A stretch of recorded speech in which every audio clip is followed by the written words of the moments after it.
أعوذ بالله من الشيطان الرجيم. بسم الله الرحمن الرحيم. الحمد لله الذي أنزل على عبده الكتاب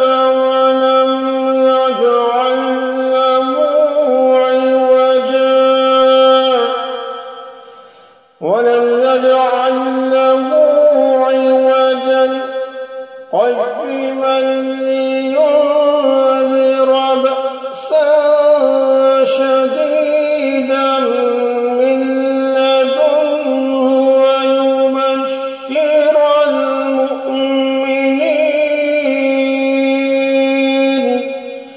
ويبشر المؤمنين الذين يعملون الصالحات أن لهم أجرا حسنا.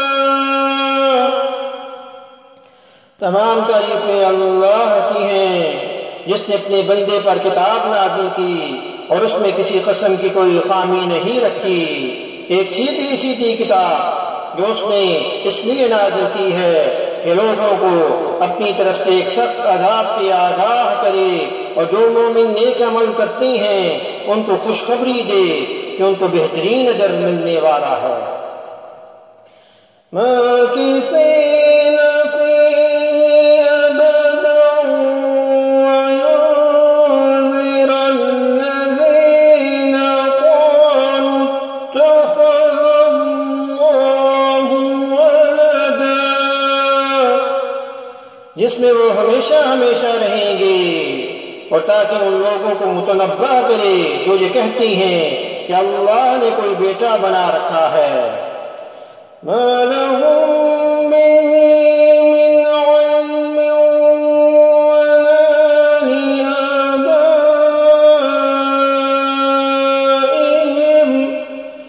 كبرت كلمة تخرج من أفواههم إن يقولون إلا كذبا۔ اس بات کا کوئی علمی ثبوت نہ خود ان کے پاس ہے نہ ان کے باپ دادوں کے پاس تھا، بڑی سنگین بات ہے جو ان کے منہ سے نکل رہی ہے، جو کچھ وہ کہہ رہی ہیں وہ جھوٹ کے سوا کچھ بھی نہیں۔ فَلَعَلَّكَ بَاخِعٌ نَفْسَكَ عَلَىٰ آثَارِهِمْ إِن لَّمْ يُؤْمِنُوا بِهَٰذَا الْحَدِيثِ أَسَفًا۔ اب اے پیغمبر صلی اللہ علیہ وسلم، اگر ان لوگ قرآن کی اس بات پر ایمان نہ لائیں تو ایسا لگتا ہے جیسے آپ افسوس کر کر کے ان کے پیچھے اپنی جان ہلاک کر بیٹھو گے۔ اِنَّا جَعَلْنَا مَا عَلَى الْأَرْضِ زِينَةً لَهَا لِنَبْلُوَهُمْ أَيُّهُمْ أَحْسَنُ عَمَلًا۔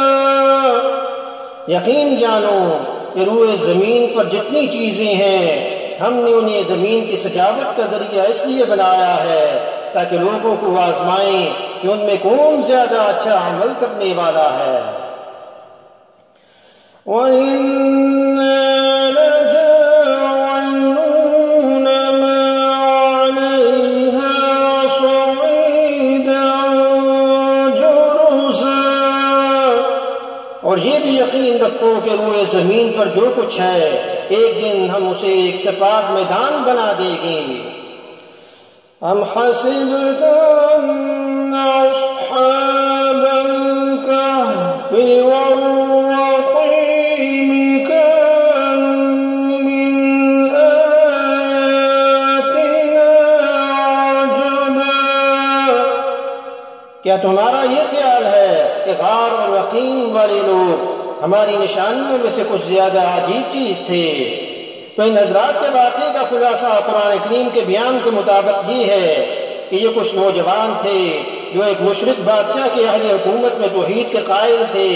بادشاہ نے ان کو توحید پر ایمان رکھنے کی بنا پر پریشان کیا، تو یہ حضرات شہر سے نکل کر ایک غار میں چھپ گئے تھے۔ وہاں اللہ نے ان پر گہری نیند طاری فرما دی اور یہ 309 سال تک اسی غار میں پڑے سوتے رہے۔ اللہ نے اس نیند کے دوران اپنی قدرت کاملہ سے ان کی زندگی کو بھی سلامت رکھا اور ان کے جسم بھی گلنے سڑنے سے محفوظ رہے۔ 309 سال بعد ان کی آنکھ کھلی تو انہیں اندازہ نہیں تھا کہ یہ اتنی لمبی مدت تک سوتے رہے ہیں، لہذا ان کو بھوک محسوس ہوئی اور اپنے میں سے ایک صاحب کو کچھ کھانا خرید کر لانے کے لیے شہر بھیجا اور یہ ہدایت کی کہ احتیاط کے ساتھ شہر میں جائیں تاکہ ظالم بادشاہ کو پتہ نہ چل سکے۔ اللہ کا کرنا ایسا ہوا کہ اس 309 سال کے عرصے میں وہ ظالم بادشاہ مر گیا تھا اور ایک نیک اور صحیح العقیدہ شخص بادشاہ بن چکا تھا۔ یہ صاحب جب شہر میں پہنچے تو کھانا خریدنے کے لیے وہی پرانا سکہ پیش کیا جو 309 سال پہلے اس ملک میں چلا کرتا تھا۔ دکاندار نے وہ پرانا سکہ دیکھا تو اس طرح یہ بات سامنے آئی کہ یہ حضرات صدیوں تک سوتے رہے تھے۔ بادشاہ کو پتہ چلا تو اس نے ان لوگوں کو بڑی عزت اور اکرام کے ساتھ اپنے پاس بلایا، اور جب ان حضرات کی وفات ہوئی تو ان کی یادگار میں ایک مسجد تعمیر کی۔ عیسائیوں کے یہاں یہ واقعہ 7 سونے والوں کے نام سے، سیمن سلیپرز کے نام سے مشہور۔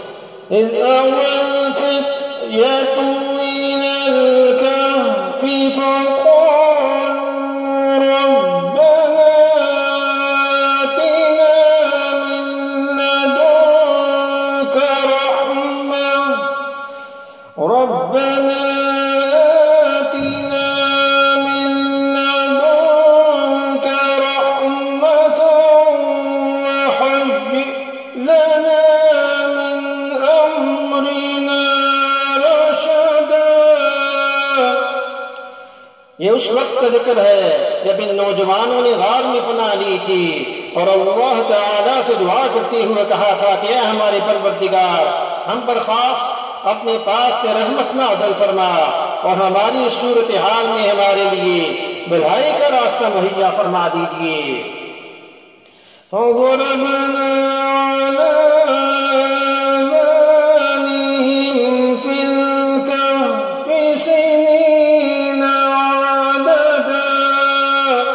چنانچہ ہم نے ان کے کانوں کو تھپکی دے کر کئی سال تک ان کو غار میں سلائے رکھا۔